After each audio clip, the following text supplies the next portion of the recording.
I'd done that wrong before. When we had moved, we were in Branson, Missouri, when the kids were little. That's where they were when we were in those little years. And when we moved to Nashville, it was like I was determined to be like, nope, this is good. God's moving us there. Like, it's all good. It's all good. It was like refusing to feel the grief. And it was 2 years after we lived in Nashville that I realized I had been suppressing all this grief and never allowed it. You are listening to the Famous at Home podcast with Dr. Josh and Christy Straub. Because when it's all said and done, we all want to know that we were famous at home. Welcome back to the Famous at Home podcast. We are coming to you, not live. This isn't like a podcast live, but we're live. We're living right here in the moment that we're in. But when you're listening to it, it won't be live. But we are here in a cabin that Christy has now affectionately called The Little House in the Big Woods. The Little House in the Big Woods. Who knows what I'm talking about? Laura Ingalls Wilder. We love you. In 1,000 square feet of space, recording a podcast in our bedroom, family room. What else would you call this room? Kids' rooms are over there. Office. Yep. All in one room. The dog's sleeping at our feet here. Yep. You might hear him. We are on the upper level, so there's a lower level that looks basically the very same. You can go to YouTube and see this. Well, you can't really see. I mean, you see us. You see us, yeah. And the upstairs. It doesn't look the same downstairs. It looks very different downstairs. Yeah. Same layout, but square footage. Yeah. And we're tired. I feel like I looked in the mirror today and I was like, I look like a truck hit me. Like you know that phrase, like I feel like I've been hit by a truck. Yeah, I was like, yeah, kind of looks like it too. I just feel. I didn't tell her that though. Bless you. That would have not gone super well. Chris, you look like you were hit by a truck this morning. You sure you want a podcast today? You sure you want to put this on YouTube? At this point, it's like just real life. I think we just feel excited to be here and to like just talk today and update you and share a little bit about our journey. So if you missed last week's episode, to kind of give context, you might want to go back and listen to last week's episode because we made a pretty big life transition, selling our house, and we are going to. We needed to get settled first. So the plan is to RV. The plan is to get an RV. The plan is to do that and take the kids around and homeschool. We just needed to like get through the move. Moving is a thing. And I feel like we needed to get through that season. We needed to get settled in here. We have a couple speaking trips and things like that, which I'll share here in a bit. But there was it's a whirlwind. A whirlwind is the word I keep using for it. It's been a whirlwind. And I think you guys know, like we all know when you're in those seasons that are transitional. So we're going to talk about transition today. And it's interesting how many people I feel are in seasons of transition right now. And so that's why we want to talk about it, because obviously we've been in one. But I think a lot of us are. I feel like God is doing something on the earth where he is transitioning a lot of us. And you might be on the precipice of that, where you're feeling a lot of the symptoms of transition. We'll talk about that a little bit, like what it feels like before transition. And it's almost like, once you know it, it's like you can feel what that feels like when God's preparing to transition you. And then when you're in the middle of it, and then I guess we're still in the middle of it. Well, I think we're big time in the beginning of it. Okay. We're in the beginning. We're in the very beginning of it. I think, and I think transition can look different for any one of us, right? I mean, transition could be a job change. It could be a move. It could be a new school for your kids this year. But it could also simply be a transition into a new rhythm in your home that you aren't enjoying, or, you haven't enjoyed the season of life you're in. You need new rhythms because your family isn't doing great. You're not seeing your family come alive. You're seeing, you just know that you just sense the tension of like, no, we're not moving. It's not like a major move, but it is a transition within the rhythm of your home. And so that can look a number of different ways for any of us. Before we jump into transition, I do want to say this. We would love for you. We are in the middle, as we're moving, as we're doing all these things, we're also casting vision for and continually building Famous at Home and the direction that Famous at Home is going in. One of the ways that you can partner with us now is through donations, and we would love for you to take a look at that at famousathome.com. You can go to the website. If this podcast has blessed you, if anything that we are doing ministry-wise has blessed you, you can go to the website. There's a little donate button at the top right, and you can take a look there and partner with us, with the ministry, in any way that God is laying on your heart to do that. We would be so grateful and honored. And if you have any questions about that, or you want to give it to, basically we have a Famous at Home ministry project where we serve families, and then also the podcast is a part of that. We'd love for you to check that out and consider giving. Yeah, and it feels even cool to be able to say that, because this has been something we've never asked for it. Yeah. But we just know the vision that God is laying on our hearts. We're not to do it alone anymore. And so this has been sort of a ministry of ours for all this time, and we've loved that. But I don't think it's just to, it's not just to be from us for other people. I think it's like a collective us now, and there's bigger vision, and we can't financially do that ourselves anymore. There's more, there's just all of us working together can just do so much more. So yeah, absolutely. Thank you for your just partnership with us. We're just so excited for what's coming. And even in the middle of that, I say that it's like, do we even have an idea of what God is doing? And I think that's part of circling back to this transition sort of topic. Isn't that what it feels like? You don't really know what's coming on the other side, but you start to sense the promptings of God to resource yourself, to link arms with people. And I think that's part of our season. But and I think that's been one of the things too that we have, we talked about this, how we would just even talk about how do you hear the voice of God when you feel transition? How do you know that it's God speaking to you? I think one of those ways is when you feel something is off, that quote unquote off. When you feel like something is off, that it's important to pay attention to that feeling, because I think God's trying to speak to us through it. And it might not be him speaking, it might not be him creating the off feeling, but it might be something that he wants to speak to you through your feeling off. And there's a lot of times where God takes the grace away from you for a season. There's times where God closes the door for you because he's slamming a door shut. And that could be for us, for many years it was, we were looking for land and we just got outbid or whatever. And it's just like, okay, so the door kept closing. It could be a job. You're so excited about, climbing the corporate ladder, getting to the next thing, using your gifts and talents for the next thing, and a door closes. And it feels frustrating. You've put your time, your energy, your effort. You think you know what God's doing, but then all of a sudden you look at him and you're like, God, what are you up to? Like, why are you doing this?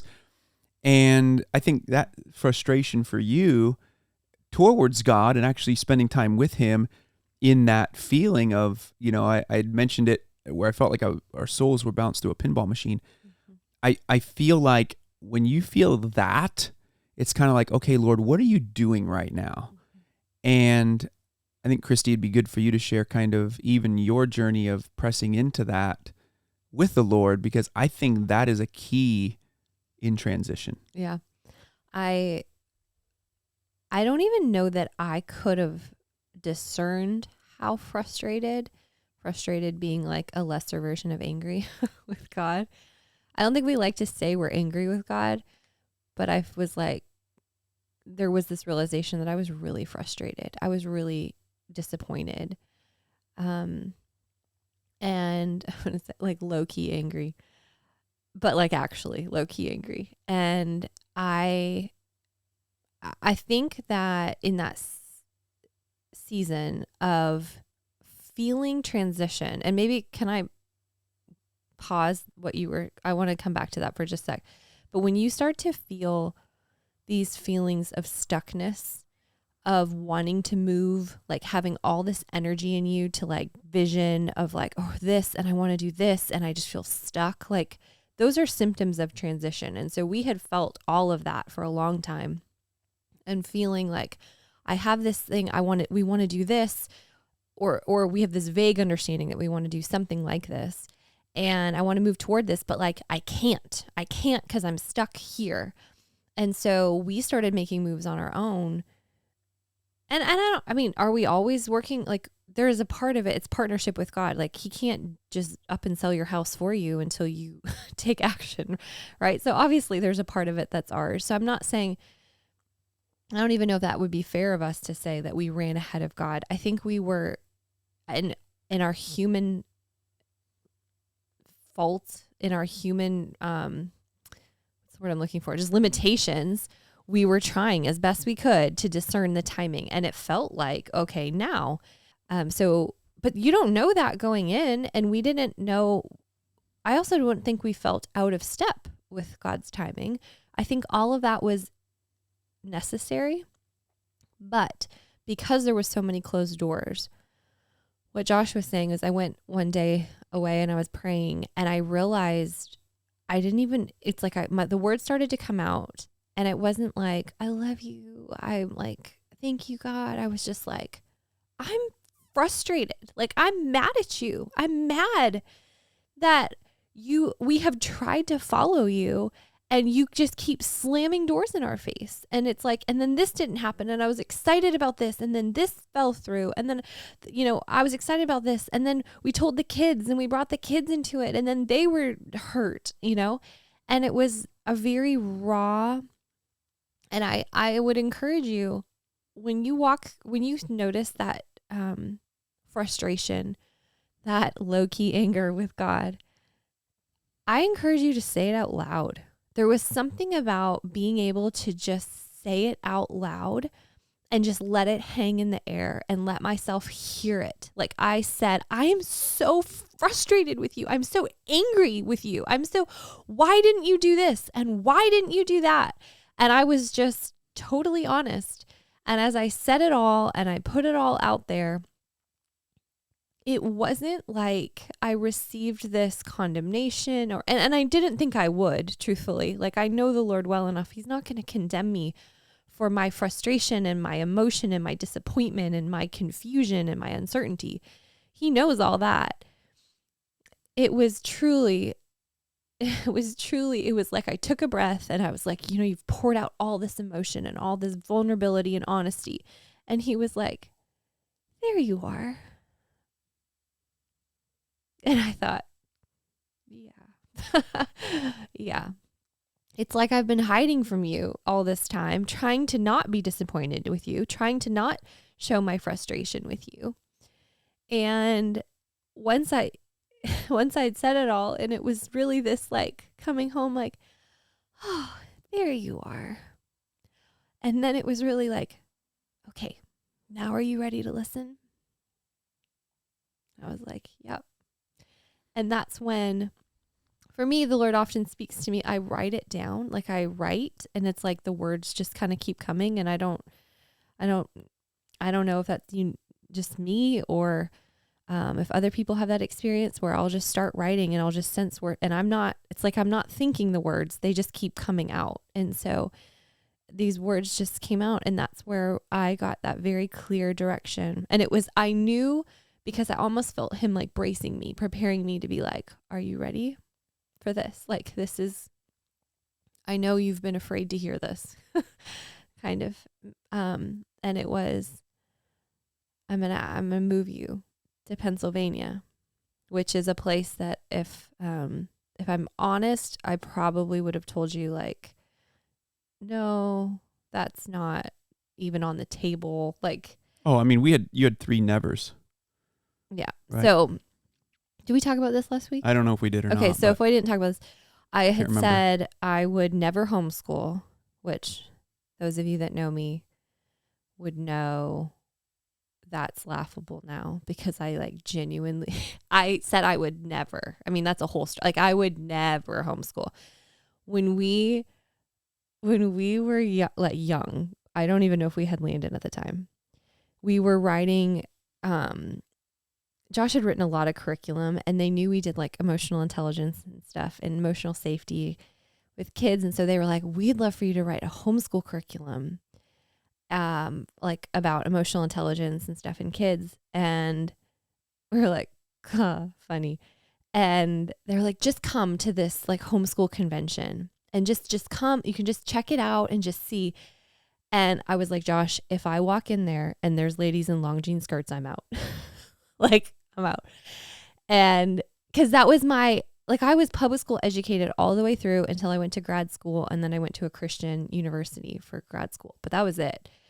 And there were people in long jean skirts. Well, no, we got out of the car in the parking garage and started walking out. And these 3 women in long jean skirts jump out of their like giant van. And I was like, I told you. Yep. Nope, and now, in all fairness, tell them about the neighbor you just met.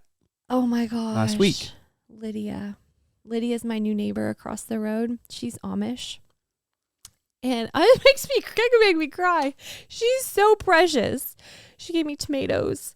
They have a horse named Babe, which is like their riding horse because they actually ride in horse and buggies here. And Copper, the golden doodle, who's from the city, is not used to it. So I think he chased their horse and buggy down the road once. Anyway, we're going to have to teach him. My whole point to say is like, look what God has done.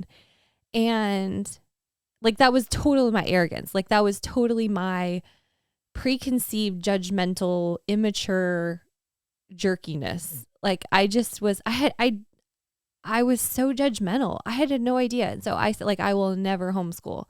And then your next one was the third born. Now, like, truly homeschooling is one of my like joys. I just love it. I love it so much. So that, and then I said I would never have a third child because after just the difficulties with Landon and Kennedy and their pregnancies and then baby years and me hitting the bottom rung of life, I can't have more children, never. And Micah just turned 3. And Micah was prophesied. Yeah. And I wrestled it was a wrestling with God. With 2 years for him because I was like, nope. Those first 2 nevers turned out to be the most joyous decisions. Yep. And then the other never was we're never moving to Pennsylvania. And here we sit in this season that we're in. And we have no idea what it's going to look like. But I had a mentor ask me the other day. I was kind of joking about it. And I was like, she's like, do you think you're getting to the end of your list of nevers? I was like, I really hope so because I've definitely learned. And then one of our dear friends who's on the board for Famous at Home, the ministry, texted us last night and was like, Christy, you have to go. He's like, listen to this episode. Classic Christy is what he texted. Classic Christy. In 2022, we did an episode. I don't even know what it was called. And he's Game like, Changers in Marriage. Go to like 41, the timestamp on it. And so Josh pulls it up and it's us talking about, we had just gone RVing. Like we rented an RV. To do it again. And I'm like, I mean, we'll never live in an RV. Like, we're not talking about that. We're just talking about like, because we would like, we're not those people. We can go do it. Yeah, we would never. We'll do it like just for fun, but we would never live in one. And I was like, oh my God. Now here we are, getting ready to look for that. So, by the way, if you are an RVer, we would love your insights, your feedback. We feel like such novices. We're doing research into fifth wheels, and I think that's the route we're going to go based upon the things that we're learning. But that requires us getting a truck and something to pull it. But so yeah, feel free to reach out, email us, let us know anything that you have learned about this lifestyle and minimizing. We are totally in that season too. We have to be. Sorry, I'm back on the never train. If you've noticed that I've said something, I will never, you can let me know. You can send me an email. Oh, if you don't, God will. Yeah, I mean, maybe you don't need to because he'll make it clear. You said something earlier, and I wanted to highlight this. I remember Erwin McManus talking about this in his book a number of years ago. Seizing Your Divine Moment. And in that book, he actually highlighted Acts 16, where Paul, in the evangelization of Europe, I thought this was fascinating, and it goes back to a point Christy made earlier about you just can't sit there and transition. Like, are there times where we get ahead of God? Maybe. But I think that we have to test the waters. We have to see what God is up to. And it says in 16:6, it says, this is the book of Acts, they went through the region of Phrygia and Galatia. They had been forbidden by the Holy Spirit to speak the word in Asia. Now keep that. They had been forbidden by the Holy Spirit. When they came to Mysia, they tried to go into Bithynia, but the Spirit of Jesus did not allow them. So Holy Spirit forbid them. Spirit of Jesus did not allow them. Passing by Mysia, they went down to Troas. During the night, Paul had a vision in which a Macedonian man was standing and pleading with him, "Cross over to Macedonia and help us." After he had seen the vision, we immediately made efforts to set out for Macedonia, concluding that God had called us to preach the gospel to them. And one of the fascinating parts about that is he said all three members of the Holy Trinity were involved in pointing Paul to where he was supposed to go. But Paul went. It wasn't that he was sitting around waiting on God. He was making a concerted effort to go. And he was just allowing God, Spirit of Jesus, the Holy Spirit, to guide him in everything. And to close the doors, interestingly. And to close the doors. Like block him. I think that's just a fascinating insight. Yeah. And I think we've walked, that's so rich. Like I've never even considered that or read that way. But you think about how many of us are in those discernment seasons where you're sensing transition, you're feeling like you're feeling this urge to go. We're talking with a couple this morning about just that feeling where you're like a racehorse that's stuck behind the gates, and it's like you have all this charge in you and you have all this energy and you're just wanting to unleash. And I think that charge in you, that building up of momentum, is the preparation for transition, because I know what we've just been through, and the selling and the moving and it requires a whole lot of energy. And it's interesting how just pay attention to that, because and yet allowing God to say, nope, I'm blocking you from this. I won't allow you to go in here. I will not allow, and trusting his goodness to open doors as much as it is his goodness to close them, and his protection. And I want to say this too. I think while we're talking about transition season, I want to transition the podcast episode that we're doing right now into a different area, because I think what ends up happening is we get so focused on vision. I spoke to a couple, again, just yesterday or earlier this week, and they are in the early years of parenting, so under 5. And many of you who are journeying with us here, you have kids under the age of 5. And I thought it was fascinating because the mom, the wife, she said something to me that I thought was just beautifully said. She said, I feel like things are happening to us rather than us creating it. And it just feels like things are happening to us. And they're in the trenches season. And yet they're trying to also cast vision. And his question, the husband, the father's question to me was, Josh, did you always have vision for where you were going, even when you were in the trenches, even when it felt like things were happening to you? Did you always have vision for that? And so I think it's important, because what we can end up doing is we can idolize the vision. Yeah. We can idolize the transition. We can idolize God has plans for our family. God has vision for our family. And what you don't want to do is idolize any of this. Jesus Christ needs to be the priority relationship. At the end of the day, the goal is his presence. And it's out of his love for us, out of the love that he's given to us and that we experience and feel in his presence. It's out of that love that compels us to go love other people and build his kingdom.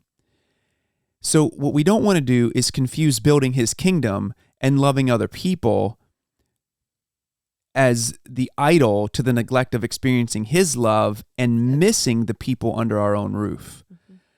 And so in this season, I just want to highlight, and I'm preaching to myself as much as I am anybody in this message here. I didn't know I was preaching a message, but I'm preaching a message right now.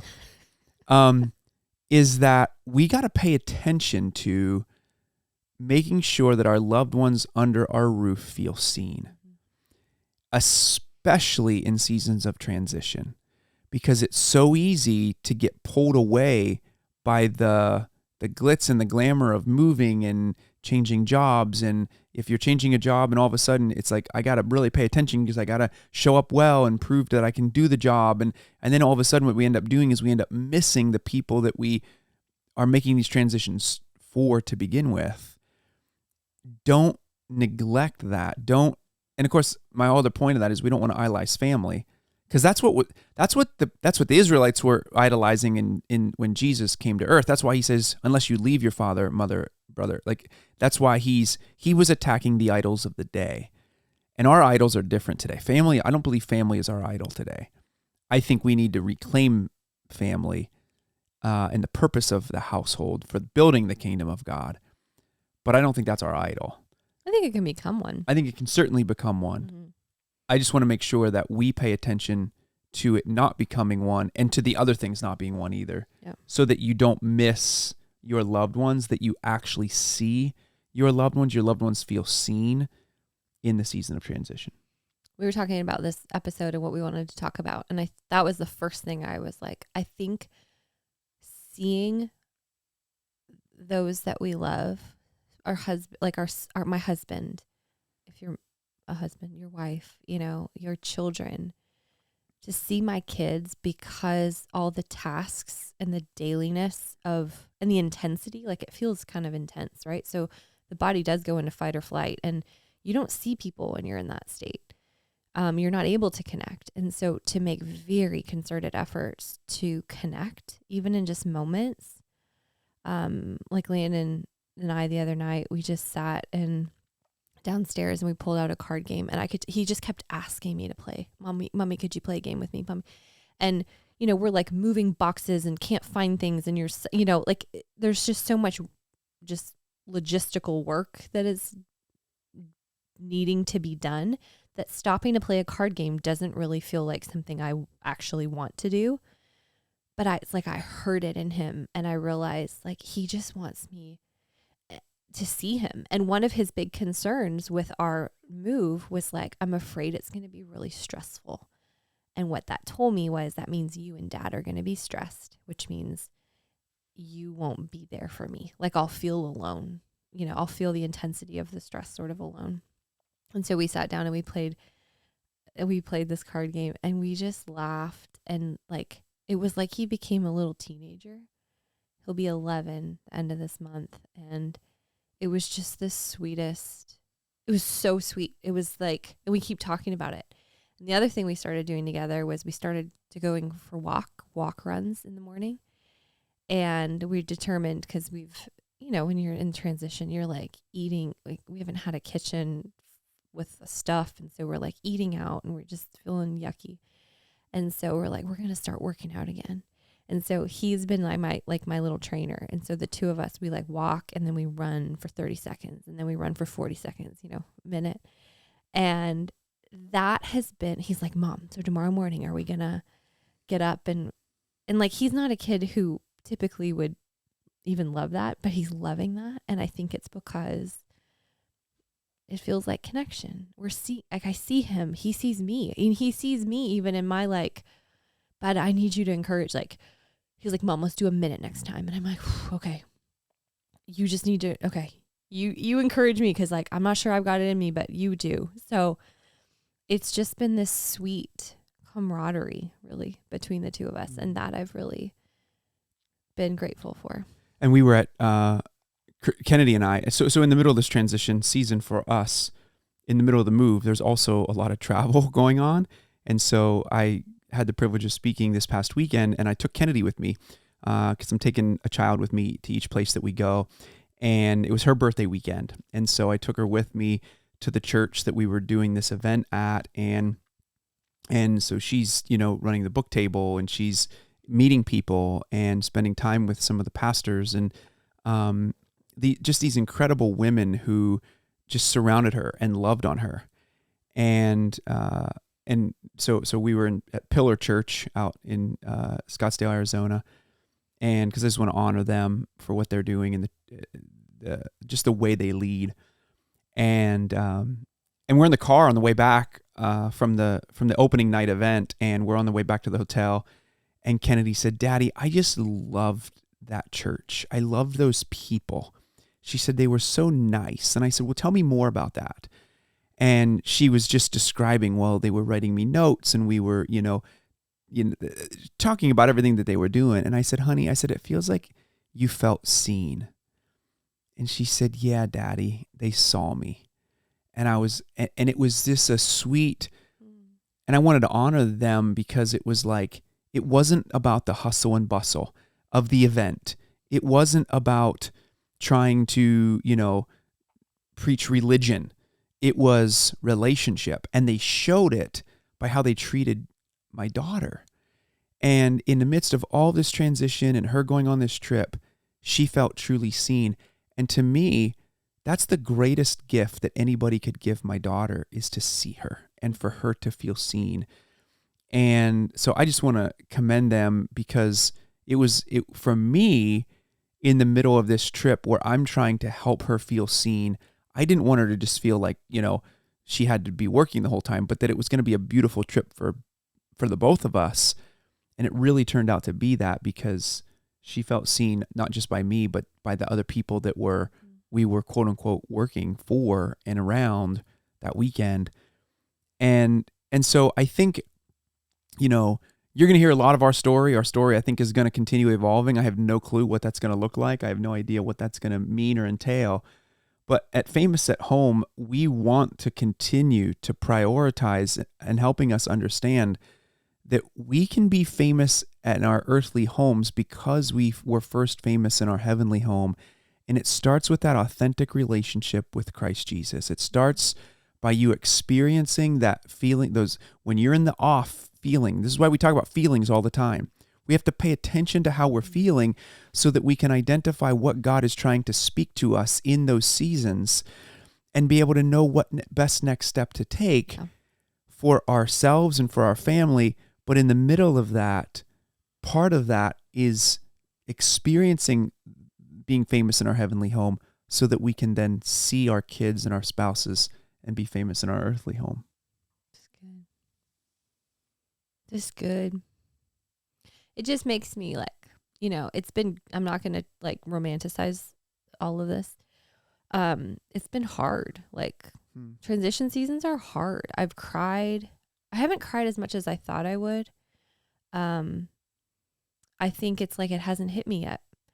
It hasn't hit me, the loss. We cried a lot leaving. We said a lot of goodbyes. To be continued. Yeah, Josh. Yeah. We'll be back. Yeah. But it felt, it's still the end of a season, and I think we had like 50 some odd people show up the day we moved and help us. Like, they brought food and they packed boxes and they loaded the truck and they, I'm just really, we were almost overwhelmed by the just love and friendship and support and people just coming around us. And I don't take that for granted a bit, because we moved there knowing nobody. And now we have such amazing community there. Yeah. And so we cry, the tears are like missing them, and I believe that the Lord has told us this journey right now is for a season, and how long, I don't know, but yeah, and we'll be back. We're like clinging to that, but I really am. Even if we weren't to go back, even if we weren't, even if whatever happens. Should never say never, huh? That's why I'm not saying. I'm saying even if. Well, we will be back. We'll be back. But just there was such richness in feeling the ending of that season And something Josh told me, I remember we were like dating and you used this line. You said, the quality of your goodbyes determines the quality of your hellos. And people who don't know who avoid goodbyes or just aren't able to experience the sadness and the grief. Yeah. And the meaning of what they lost. Yeah. And I shouldn't say people who aren't, if you are a person who has fought that in the past or avoided that in the past, just maybe be curious about what you're avoiding there. Because the avoidance of that sadness and the grief long term actually prevents us from attaching again, from developing connection and intimacy and true relationship again, because we just keep protecting ourselves because we can't feel that pain again, or we're afraid to feel the pain. Whereas when you actually allow yourself to feel it and it passes through, it does not last forever, but there is a beauty in just, gosh, it was just such a celebration of what that season was for us and what a gift it was and what beautiful relationships we built there. And saying goodbye to the house, and that was all good and hard. And then it was like, and then we got in the moving truck and we, over 2 days, made our way to Pennsylvania. And it was like when we got here, our souls were a little bit more caught up. I feel like, because I'd done that wrong before. When we had moved, we were in Branson, Missouri, when the kids were little. That's where they were when we were in those little years. And when we moved to Nashville, it was like I was determined to be like, nope, this is good. God's moving us there. Like, it's all good. It's all good. It was like refusing to feel the grief. And it was 2 years after we lived in Nashville that I realized I had been suppressing all this grief and never allowed it. And I needed to, it was like I sat in our living room one night and I wrote in a journal every detail about things that I missed, like the corner cabinet in the kitchen, the coming around the corner to the kids' bedrooms, like just silly little things, but just, I never let myself grieve them. And I did it that one night. And I'm not saying this is a quick fix, but I did it that one night. And I mean, that was a lot of sadness that came out. And I have never felt that since. And I want to say that for all of you who are like me and avoid sadness, avoid grief. It along with all the other emotions, but it especially is one that it has to pass through. So grief will be held on to until you allow it to pass through. And it does pass through. And it's not that you're negating or letting go of a person or the thing you've lost, but that emotion, if we hold on to it and don't let it process or deal with, we will carry that for a really long time. But when we actually allow ourselves to feel it, it passes through. And you don't do that again. Yeah, there's waves of grief for sure. But that wave that passed through, that doesn't come back again. It'll be a different one. It'll be the next one. But I just say that to offer hope, because sadness is probably the one I avoid the most. It's so bleh. And I'm not saying I've mastered it by any means, but I'm learning with true hope and watching other brave clients go do it and walk through that with them. And you realize like something truly releases, it shifts. And God just really designed our bodies to heal and to come back to life. And so if grief feels like a thing for you that has been preventing you from life, I just encourage you to be a little bit curious about what allowing its experience to pass through would be like, because I promise there's hope on the other side. It's a good word. I want to encourage you, pay attention to what's off. Make sure your loved ones are feeling seen, and do not miss the grief and the power of the goodbye in whatever transition season you might be in. I want to encourage you to go to famousathome.com/podcast. Give us topics, thoughts, questions, anything that you have from this episode or anything that's stirring up within you. We'd love to hear from you. We love journeying with you. In fact, a lot of our episodes over the last number of weeks have been your topics, things that you've been putting into our laps, because there are things that you guys are dealing with, and a lot of them are combined. So it's not just one of you, it's multiple people asking these questions, and we love it. We love getting the journey alongside you. And so please do that, and keep in mind until next week that the greatest red carpet you will walk is through your front door. Keep being famous at home. We love you.